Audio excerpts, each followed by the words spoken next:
मिरज तालुक्यातील बेडग ग्रामपंचायत हद्दीतील काही शेतकऱ्यांच्या रखडलेल्या शेत रस्त्यांच्या कामाबाबत बेडग येथील अनेक महिला व पुरुष नागरिकांनी आज मिरज विधानसभा मतदारसंघाचे आमदार डॉक्टर सुरेशभाऊ खाडे यांच्या कार्यालयावर धडक दिली। यावेळी आमदार डॉक्टर सुरेशभाऊ खाडे यांनी संबंधित रस्त्यांच्या रखडलेल्या कामाबाबत अधिकारी वर्गांशी संपर्क साधून याबाबतची माहिती जाणून घेतली। तहसीलदार यांना याबाबत ठोस कारवाई करण्याबाबत सांगितल्यानंतर आमदार डॉक्टर सुरेशभाऊ खाडे यांनी मिरज पंचायत समितीचे गट विकास अधिकारी ज्ञानेश्वर मडके, शाखा अभियंता शेंडगे व इतर काही अधिकारी यांना समक्ष बोलावून घेऊन याबाबत तातडीनं कारवाई करण्याबाबत सूचना दिल्या। बेडग येथील 5 फांदण रस्ते मंजूर असतानाही वर्षभर झाले ते पूर्ण होत नसल्याने त्यांनी जिल्हा परिषदेचे ग्रामपंचायत विभागाचे उपमुख्य कार्यकारी अधिकारी शशिकांत शिंदे यांनाही कठोर शब्दात सूचना केल्या। रस्ते कामात काही शेतकरी अडवे येत असतील तर फौजदारी करा।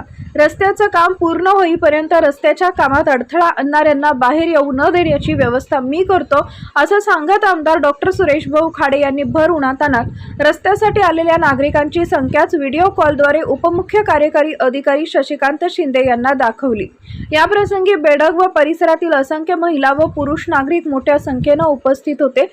यावेळी बेडगचे लोकनियुक्त सरपंच माननीय उमेश भाऊ पाटील, तानाजी चव्हाण, विजयनगरचे नंदकुमार कोरे आदी उपस्थित होते। प्रलंबित रस्त्याच्या कामाबाबत तातडीने कारवाई करण्याच्या सूचना देतानाच तुम्हाला जमतंय का बघा, नाहीतर मी थेट महसूल मंत्री चंद्रशेखर बावनकुळे यांची भेट घेतो, असा इशारा आमदार डॉक्टर सुरेशभाऊ खाडे यांनी यावेळी अधिकाऱ्यांना दिला।